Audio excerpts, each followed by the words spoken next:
ओम नमः सदेभ्यः। ओम नमः सदेभ्यः। ओम नमः सदेभ्यः। मंगलम भगवान वीरो मंगलम गौतमोहिनी मंगलम कुंद कुंदात्यो जैन धर्मोस्तु मंगलम सर्वमंगल मांगल्यम सर्वकल्याणकारकम प्रधानम सर्वधर्माणां जैनं जयतु शासनं जैनं जयतु शासनं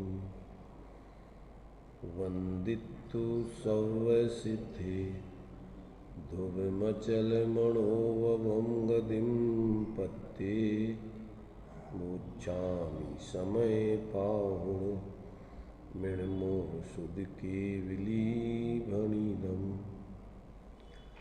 नमः शमय साराय स्वानुभूत्या चकासिते चित्स्वभावाय भावाय सर्वभावान्तरच्छिदे।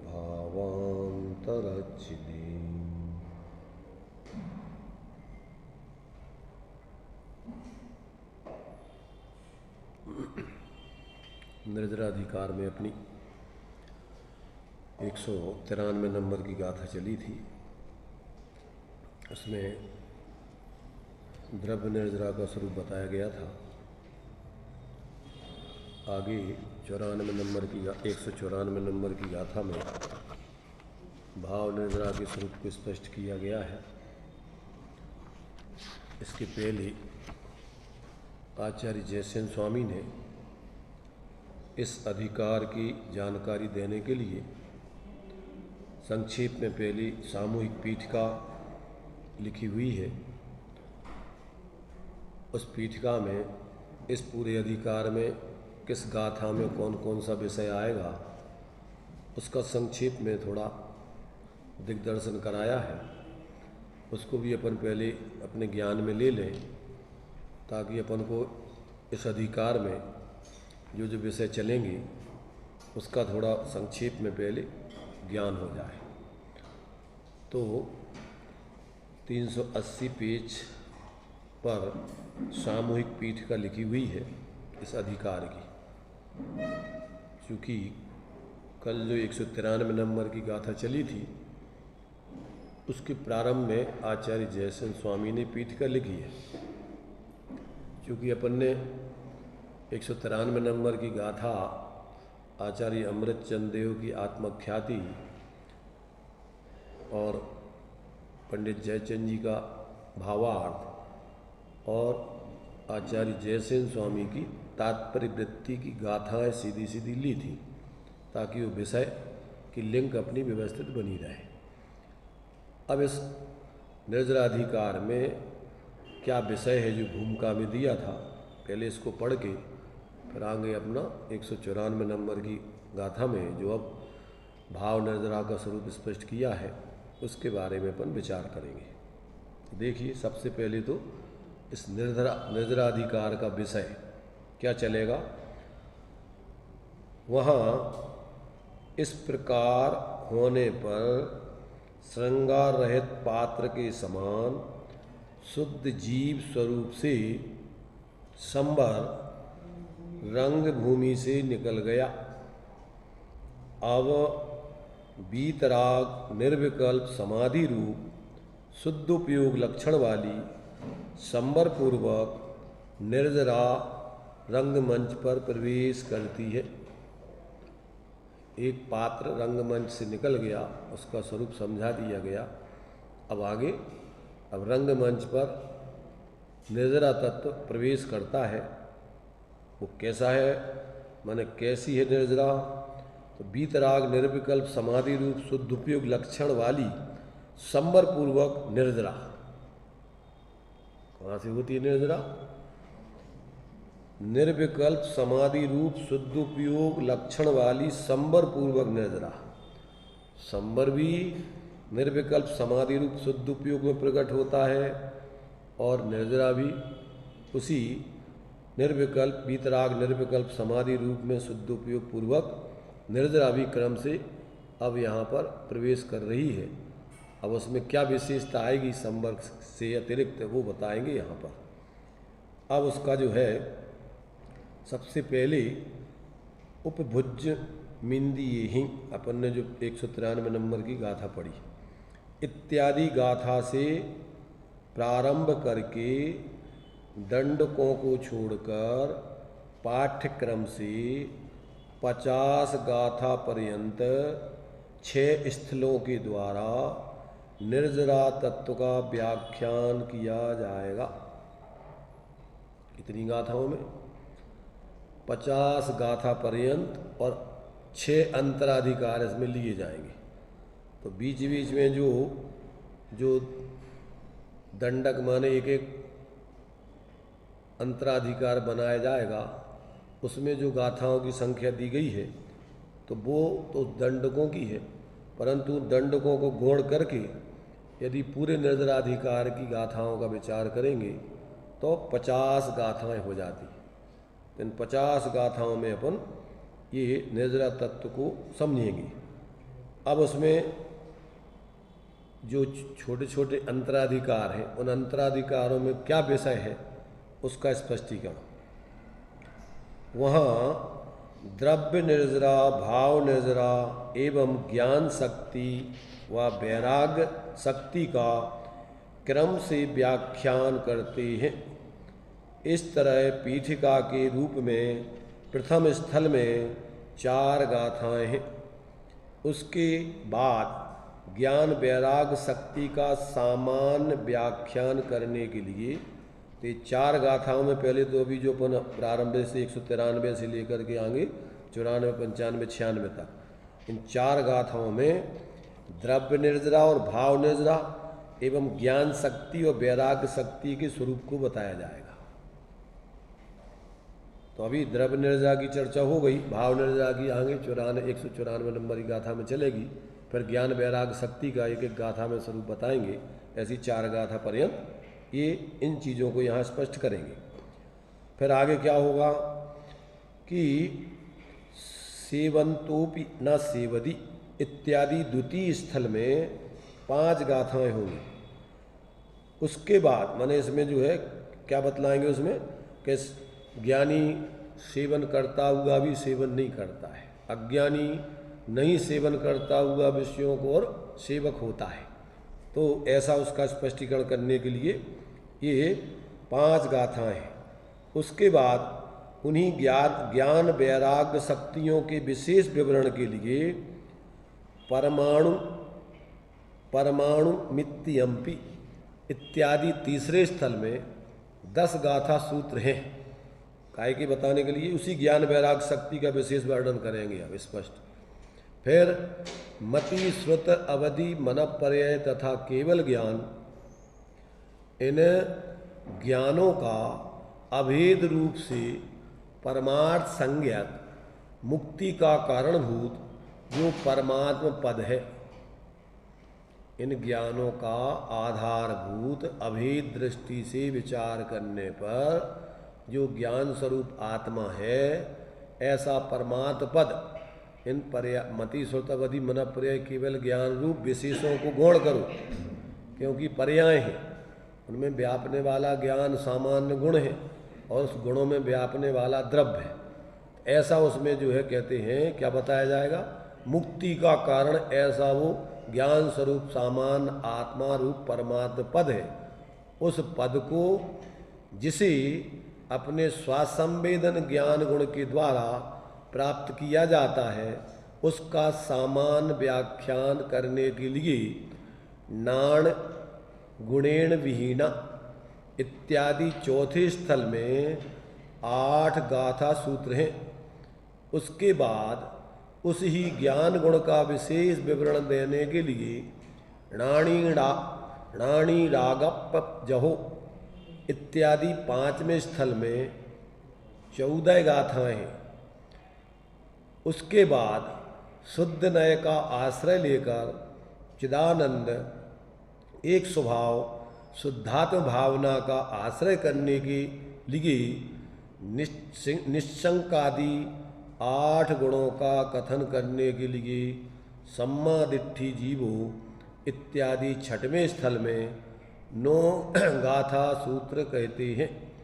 इस प्रकार 6 अंतराधिकारों द्वारा निर्जरा अधिकार में समूह रूप से पीठिका को, पातनिका को, भूमिका को, ये संक्षेप में यहाँ पर जो है आचार्य जयसेन स्वामी ने इस अधिकार में 6 स्थलों में अंतराधिकार के किस किस विषय को स्पष्ट किया जाएगा, ये अपन को बराबर ध्यान में रखकर उन गाथाओं के स्वरूप को समझना चाहिए। तो जब भी अपन को जो गाथाएं पढ़ रही हैं तो ये भूमिका में से अपन देखोगे इसमें काय का वर्णन चल रहा है, उसका विशेष स्पष्टीकरण अपन ज्ञान में लेके अपना प्रयोजन साधें। तो इस प्रकार से ये निर्जरा तत्व के संबंध में 50 गाथा पर्यंत जो अब 6 अंतराधिकारों में जो विषय चलेगा उसकी अपन ने यहाँ पर सामान्य जानकारी पढ़ ली। अब अपना द्रव्य निर्जरा का कथन 193 नंबर की गाथा में हो गया। अब यहाँ भाव निर्जरा का स्वरूप कहा जाता है। गाथा 194 दव्ये उपभुज्यन्ते नियमा जायति सुखं वा दुःखं वा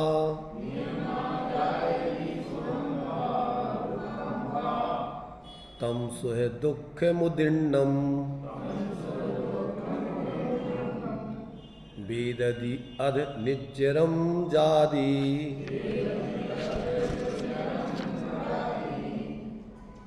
पर द्रव्य की उपभोग नीच दुख वा सुख होए है इन उदित सुख दुख भोगता फिर निर्जरा हो जाए हैं। देखिए क्या कह रहे हैं, द्रव्य उपभुज्य माने वस्तु भोगने में आने पर सुखम व दुखम व सुख अथवा दुख नियमात नियम से जायते उत्पन्न होता है। उदीर्णम उदय को प्राप्त उत्पन्न हुए तत् सुख दुखम उस सुख और दुख का वेदयति अनुभव करता है। अथ पश्चात निर्जराम याति वह सुख दुख रूप भाव निर्जरा को प्राप्त होता है। उस उदय में क्या होगा, जो जीव उदय में जो उदय उसमें आएगा तो उसमें या तो सुख रूप या दुख रूप जीव उसमें जुड़ करके अनुभव करता है। पुण्य पाप का फल सुख और दुख रूप में आता है। तो जब जीव उसमें प्रवृत्ति करेगा, उपभोग करेगा, तो या तो पाप के उदय में दुख का अनुभव करेगा या पुण्य के उदय में सुख का अनुभव करेगा, और उदय निर्जीर्ण हो जाएगा और भाव भी उसका निर्जीर्ण हो जाएगा। अब किसका हो जाएगा, अब चूंकि यहाँ चर्चा चल रही ज्ञानी की, तो ज्ञानी उस सुख दुख में क्या करता है, राग द्वेष मोह नहीं करता, जान करके ज्ञाता रह करके रहता है, इसलिए उसकी निर्जरा हो जाती है। और यदि उसमें फिर राग करे द्वेष करे, सुख में राग करे, दुख में द्वेष करे, अथवा एकत्व बुद्धि पूर्वक मोह करे, उनमें एकत्व बुद्धि करके अपने को ही सुखी दुखी मान ले। मिथ्या दृष्टि का लक्षण क्या दिया, मैं सुखी दुखी है तो एक कर्म का फल, और उसमें एकत्व बुद्धि करके अपने को ही सुखी दुखी मान लिया, तो क्या हो गया, ये मोह हो गया। फिर उसमें अच्छेपन की कल्पना राग हो गया, बुरेपन की कल्पना द्वेष हो गया।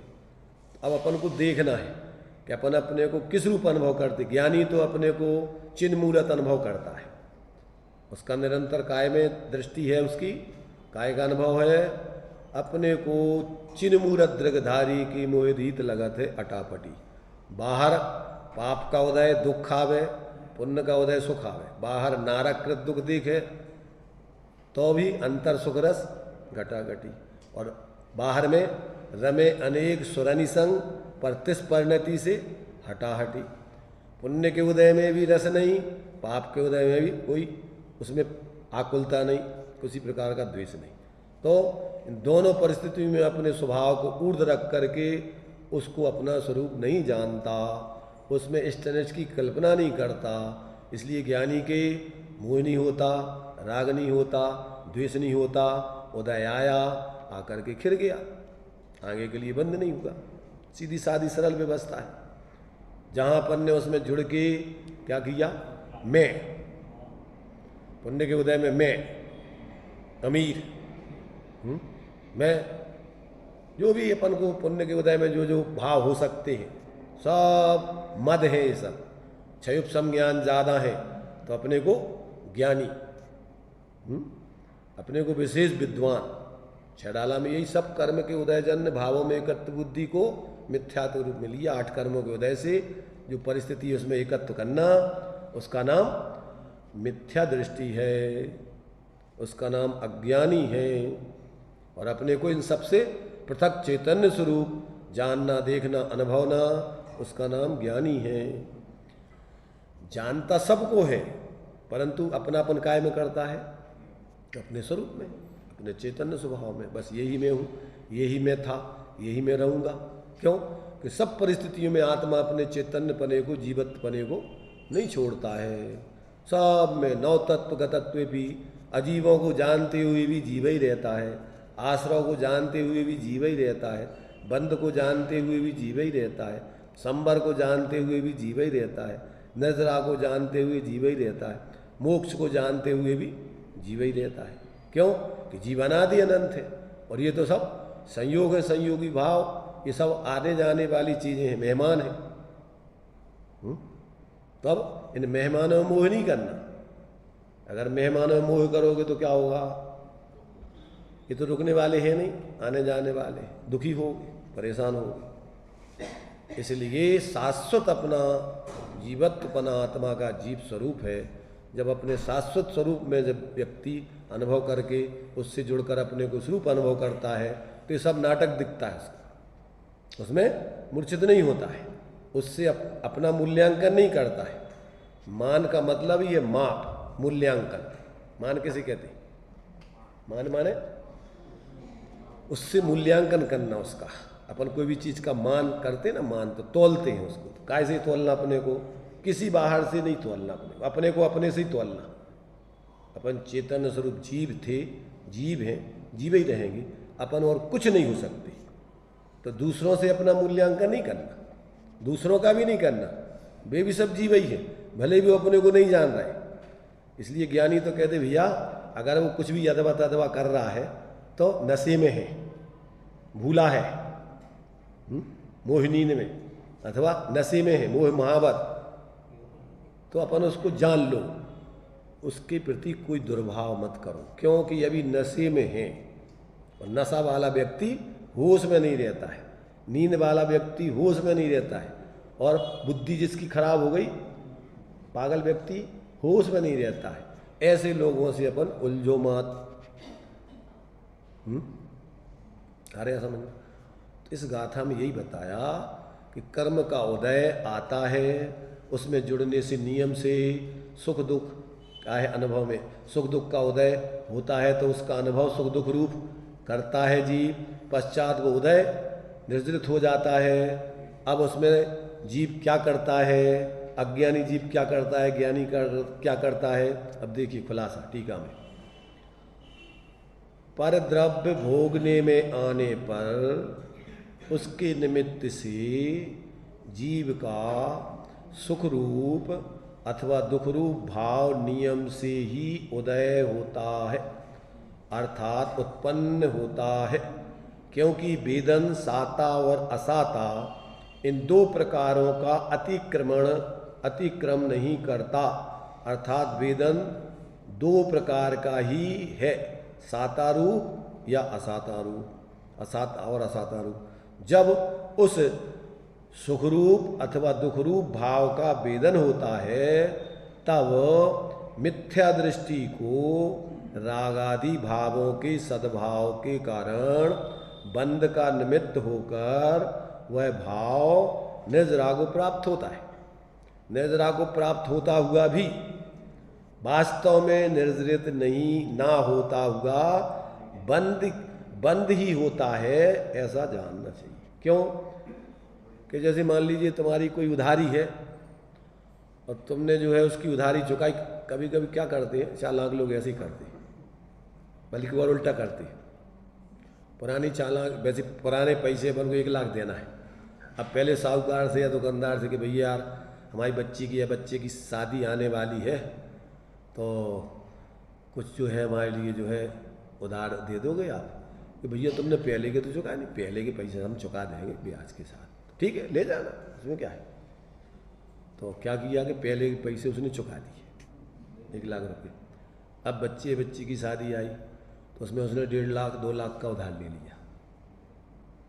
तो उसने क्या किया असलियत में, उसने तो न तो पिछला ही 1 लाख चुकाया है, 1 लाख का और अतिरिक्त उधार लिया है।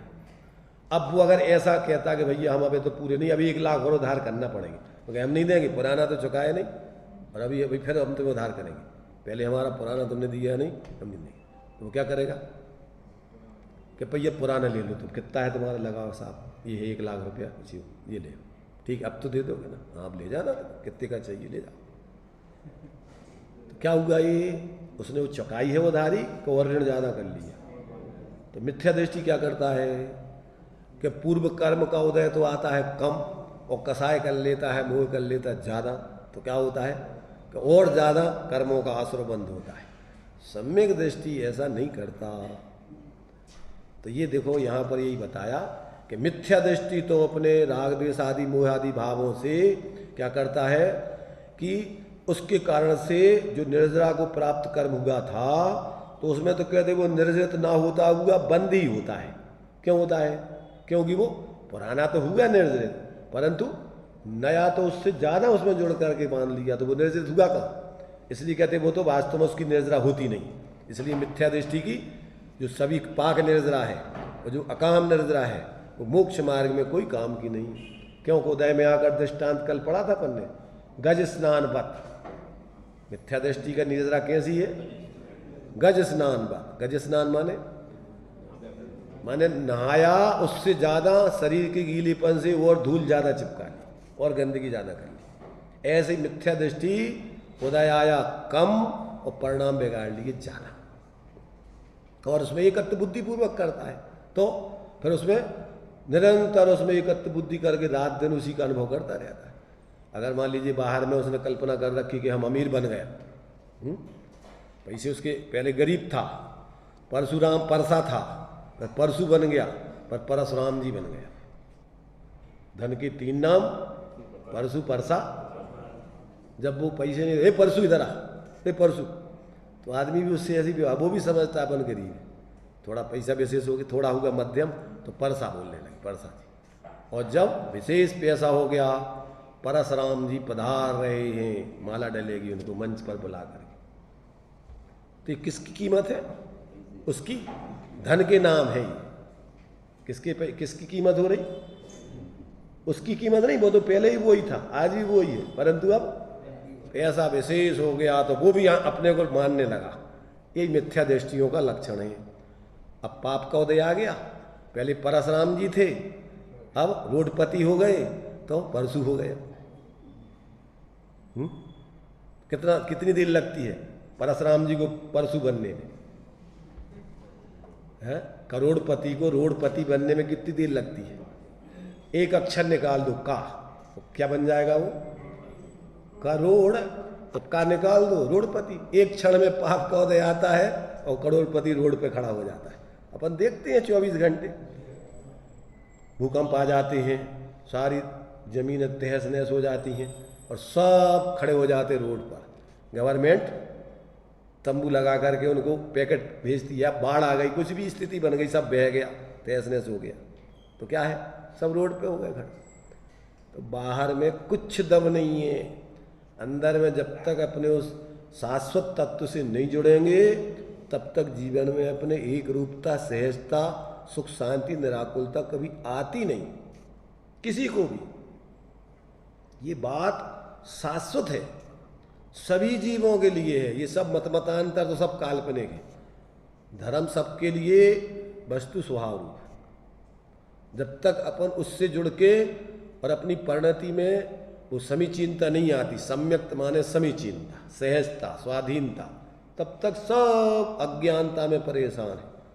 चाहे भीड़ इकट्ठी करते रहो, चाहे मंदिर बनवाते रहो, चाहे मूर्तियाँ बनवाते रहो हजारों, और चाहे कितना भी कुछ भी नाटक कर लो बाहर में, परंतु शांति नहीं मिलेगी, नहीं मिलेगी, नहीं मिलेगी। शांति कहाँ मिलेगी? अपने स्वरूप स्वभाव शांत है। मैं शांत निराकुल, बोलने के लिए नहीं, काय के लिए? अनुभव के लिए। तो शांत निराकुल चेतन है मुक्ति मोह रहित परिणति तेरी सहचर साथी। मोही परिणति, परासित परिणति आत्मा की साथी नहीं है, वो तो आत्मा की विरोधी। इसलिए जब तक अपनी परिणति अपने स्वरूप से जुड़ के नहीं जीती तब तक उसके जीवन में शांति की गंध नहीं आती। पहने जातम ज्ञान बिना सुख लेस नहीं, कहीं भी कुछ भी, चाहे तुम बाहर में काल्पनिक रूप में कलेक्टर क्या क्या बन जाओ। अभी आजकल एक प्रकरण हमने सुना था, वो कोई एक वो लड़की गरीब जो है वो क्या बन गई है, डीएम, क्या बन गई वो डीएम। उसके ससुराल वालों ने बेचारों ने जैसे तैसे पढ़ा लिखा कर उसको डीएम बना दिया और इसके बाद उसने पति को तलाक दे दिया। अब इस गरीब के संगे हम नहीं रह सकते। तो क्या हुआ कि गांव के लोगों ने सारों ने जो है उसके ऊपर जो है हड़ताल कर दी और उसकी थू थू करके कह रहे कि अब सारी बहुओं के लिए कोई नहीं पढ़ाओ, इनको पढ़ा करके अपन ये सब ऐसा नाटक करती हैं, इनको नहीं पढ़ाना, लड़कियों को नहीं पढ़ाना, किसी को नहीं पढ़ाना। मतलब क्या हुआ? तत्व ज्ञान नहीं हो, आत्मज्ञान नहीं हो तो बाहर से हमारी बेइज्जती है। ये बेचारा तो सामान्य है और हम डीएम, तो हमारी किसकी पत्नी है? ये इज्जत का सवाल है। किसकी इज्जत का सवाल? अब उसको वैसे तो क्या वो शायद वो क्या कर दिया, उसको क्या बोलते हैं? तलाक नहीं, वो गवर्नमेंट उसको जो है जब जोड़ पड़ दी है, सस्पेंड वगैरह कुछ ऐसा कुछ किया है, सस्पेंड, क्योंकि ये संदेश गलत जा रहा है।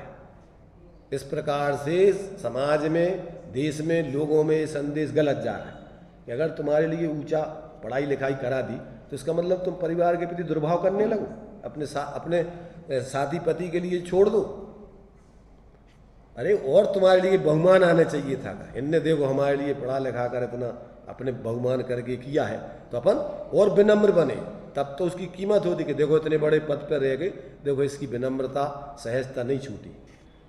तो जब तक व्यक्ति को अंदर में तत्व ज्ञान नहीं होता तब तक वो आत्मा की, न तो अपनी आत्मा की कीमत करता है, न दूसरी आत्माओं को समझता है। वो बाहर में ही दम्भ करता है। और ये बाहर की स्थितियाँ कितने दिन की हैं? ये तो सब पुण्य पाप का ठाठ है। 1 मिनट में रोड पे आ जाते हो, और रोड पे तो ये तो बाहर के संयोग की बात है। पर्याय से 1 मिनट में पाप के तीव्रोदय में जाके एक इंद्रिय आदि बन जाओगे, जहाँ तुम्हारा ज्ञान ही नहीं रहेगा। अगर ज्ञान का दंभ करोगे, पुण्य के उदय का दंभ करोगे तो तीव्र कर्मों का आश्रय बंद होकर ऐसी दशा में हो जाओगे मूर्छित, जैसे कि तुम अपने को सोच ही नहीं पाओगे कि तुम कौन हो। इसलिए जब तक व्यक्ति को वास्तव में यथार्थ तत्व का ज्ञान नहीं होता, आत्मज्ञान नहीं होता, तब तक वो अपने जीव के साथ और अन्य जीवों के साथ आत्मी व्यवहार नहीं करता। काल्पनिक, कसायपूर्ण, अज्ञानतापूर्ण व्यवहार करता है। अपनी आत्मा को भी दुखी करता है और अन्य जीवों को भी निरंतर दुखी करने में निमित्त बनता है। तो यहाँ आचार्य कह रहे हैं कि भैया देखो, ज्ञानी तो कर्म के उदय में जुड़ता नहीं है, मोह राग द्वेष नहीं करता है, उसको जान करके ज्ञाता रहता है, माने समता में रहता है। इसलिए कर्म पूर्वकृत अज्ञान दशाएं बांधे हुए कर्म उदय में आके खिर जाते हैं, नए बनते नहीं हैं। तो उसकी आत्मा, उसका ज्ञान और निरावृत होकर के पूर्ण केवल ज्ञान, पूर्ण शुद्ध ज्ञान के रूप में परिणत होकर उस परमात्मा दशा को क्रम से पाता है। तो यहाँ पर वही बात बतला रहे हैं कि इस प्रकार से अज्ञानी जीव तो क्या करता है, वेदन करके फिर उसमें रागादि भाव करके, मोह राग द्वेष आदि करके सद्भाव से बंद का निमित्त होकर वह निर्जरा को प्राप्त होता हुआ भी निर्जरित न होता हुआ बंद ही होता है। किंतु सम्यक दृष्टि के रागादि भावों के अभाव से बंद का निमित्त न हुआ, बंद का निमित्त हुए बिना केवल मात्र निर्जरित होता है, होने से वास्तव में निर्जरित होता हुआ निर्जराई होती है, बंद नहीं होता। ऐसे ज्ञान वैराग्य के बल से भेद विज्ञान पूर्वक और उसमें मोह राग द्वेष न करते हुए साम्य भाव अपने स्वभाव रूप परिणमन करता है। इसलिए पूर्वकृत कर्म उदय होकर निर्जित होता है, नया बनता नहीं, इसलिए उसका स्वभाव प्रकट होता जाता है। तो इस प्रकार से देखिए भावार्थ में खुलासा, पर द्रव्य भोगने में आने पर कर्मोदय के निमित्त से जीव के सुख रूप अथवा दुख रूप भाव नियम से उत्पन्न होता है। मिथ्या दृष्टि के रागादि के कारण वह भाव आगामी बंद करके निर्जरित होता है, इसलिए उसे निर्जरित नहीं कहा जा सकता। अतः मिथ्या दृष्टि को पर द्रव्य के भोगते हुए बंद ही होता है। क्या करता है वो बंद को ही प्राप्त होता है। निर्जरित माने वो जो है संबर निद्रा को प्राप्त होते ही नहीं है। क्यों कि उसका अपने स्वभाव पे लक्ष्य ही नहीं है। कर्म के उदय में जुड़ करके क्या करता है, मोह करता है, राग करता है, द्वेष करता है। निरंतर उसके मोह राग द्वेष के भाव चलते रहते। ज्ञानी जी भी वास्तव में मोह से रहित होकर, राग द्वेष से रहित होकर क्या करता है, वो अपने स्वरूप की आराधना करते हुए और कर्मों का संबर निजरा करते हुए, विकारी भावों की भी संबर निजरा करते हुए अपनी शुद्ध दशा को परिणति में प्रकट करके क्रमशः धर्मात्मा परमात्मा बनता है। एक क्रम है उसका।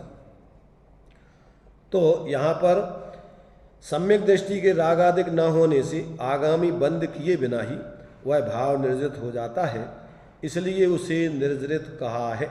अतः सम्यक दृष्टि के पर द्रव्य भोगने में आने पर निर्जरा ही होती है।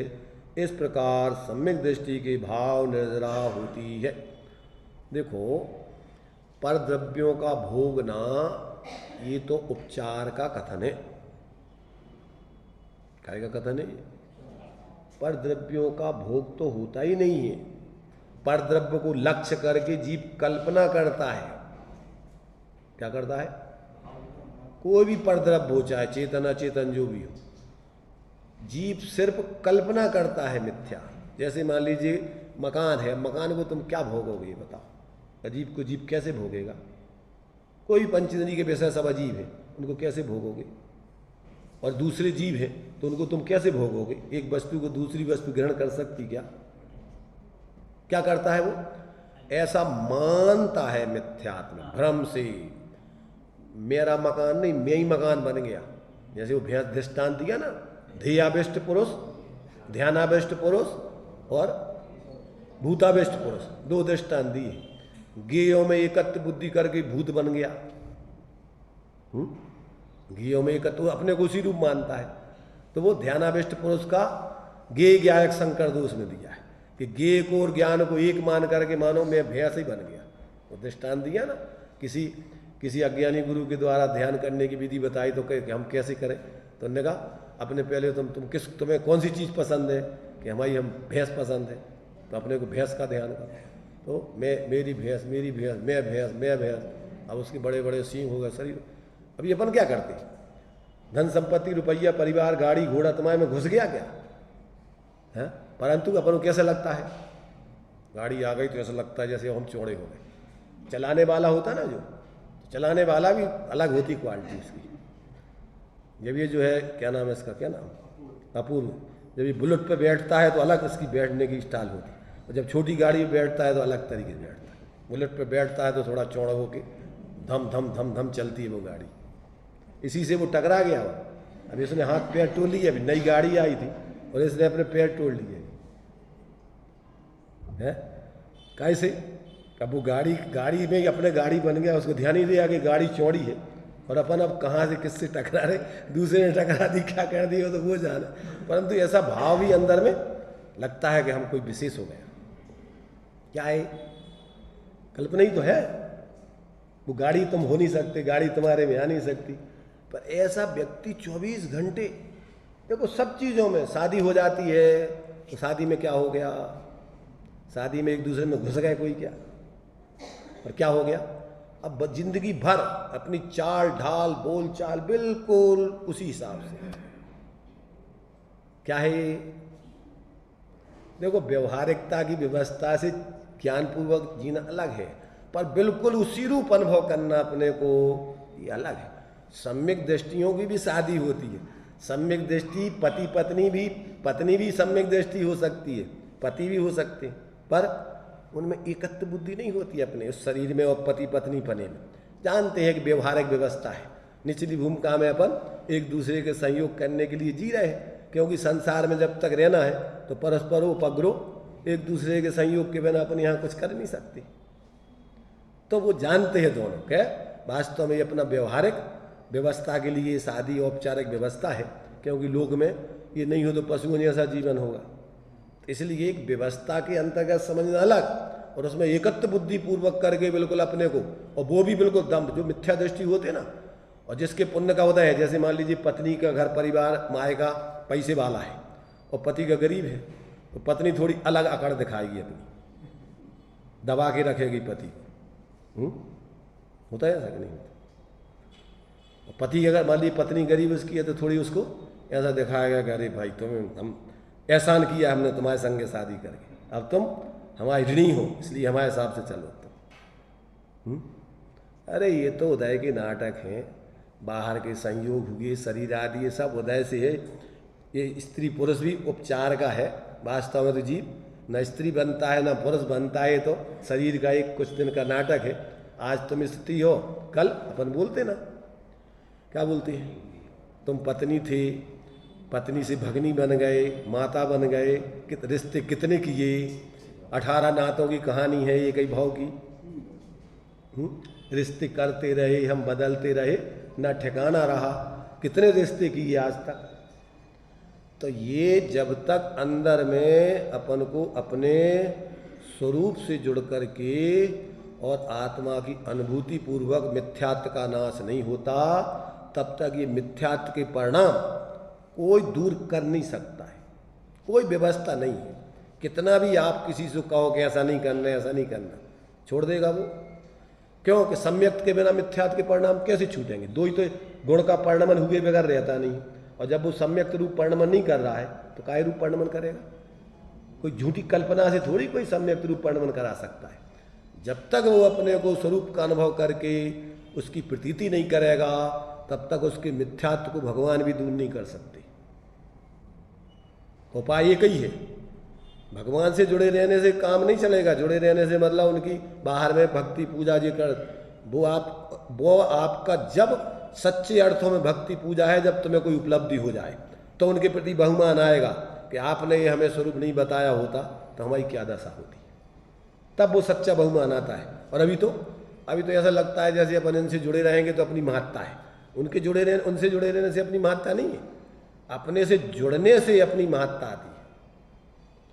तो जब तक व्यक्ति को अपना मूल स्वरूप ज्ञान में नहीं आए, तब तक सब व्यक्ति का नाटक परेशानी का कारण है, कुछ नहीं। और धर्म के नाम पर दंभ ज़्यादा होता है, सामान्य व्यक्ति इतने दंभ नहीं करते। थोड़ा बहुत बाहर की क्रिया आदि या जो भी कुछ करने लग जाए, स्वाध्याय करने कुछ भी, तो ऐसा सोचता है कि इधर मूर्ख है, बिल्कुल कुछ नहीं जानता। थोड़ी जानकारी कर ली तो उससे क्या होता है, पंडिताई में ज़्यादा अकड़ आ जाती। सबसे पहले ज्ञान का मद लिया है आचार्यों ने, उसको मद जैसा नहीं लगता है। क्या कहा? शास्त्रों की जानकारी करके शास्त्रों से, और उसी में ही तो अपन जितने संप्रदाय बनते हैं, ये काहे से बनते हैं? ये सब धर्म की मिथ्या जानकारी से तो बनते हैं।